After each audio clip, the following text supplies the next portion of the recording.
Zobni vsadki danes omogočajo popoln nasmeh, kljub temu pa je postopek še vedno obdan številnimi zmotami in odvečnimi strahovi.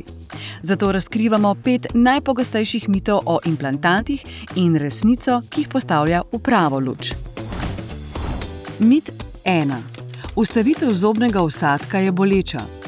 Postavljanje implantata potpuno je bezbolno. Danas u 21. stoljeću mislim da je iluzorno pričati o bolovima kad smo toliko uzeli iz tehnologije i medicine i unijeli u samu stomatologiju. Dakle, nema bolova apsolutno nikakvih, nema potrebe za strahom od bolova apsolutno nikakvih.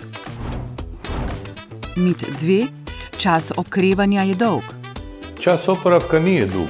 Čas oporavka je skraćen i mi radimo na tome upravo sa našim spa tretmanima. To su prije svega hlađenja koja su u kontroliranim uvjetima i magnetoterapije koje pospješuju zacjeljivanje i ubrzavaju sam proces.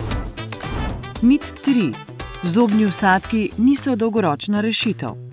Apsolutno jesu, ali moraju se obje strane pridržavati postulata. Znači, pacijent se mora održavati higijene i prije svega prije zahvata biti iskren o svojim lijekovima, zdravstvenom stanju i sl. A operater mora imati iskustva, znanja i mogućnosti. Mit 4.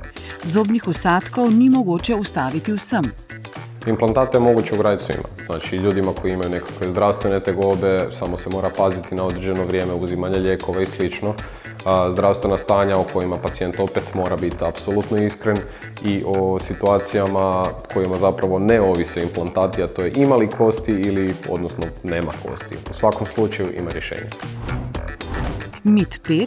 Zobni vsadki niso rešitev pri obsežni izgubi kosti.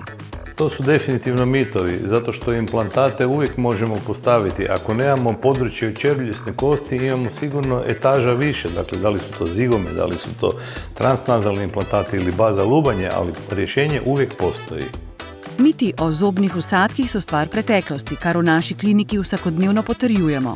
30 let izkušenj, natančna diagnostika, individualno pripravljen terapevtski načrt in Dental Spa tretmaji.